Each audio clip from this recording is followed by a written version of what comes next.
Hey guys, so today I want to show you how to use our press and seal.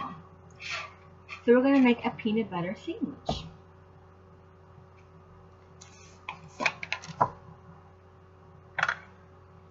when doing this, being that you're going to be cutting the crust off, I like to focus on the middle.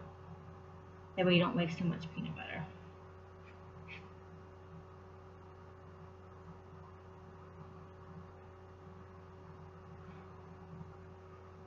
My 2-year-old absolutely loves doing this.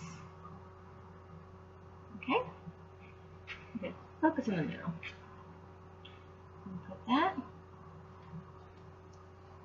Now, what you'll first do is you use the circle part to cut the crust off.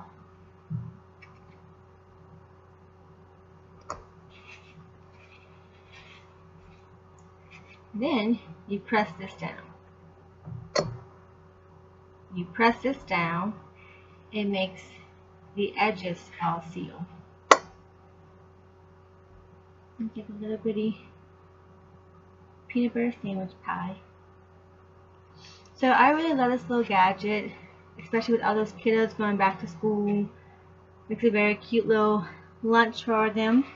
And again, my little 2-year-old loves to press this down to seal the edges.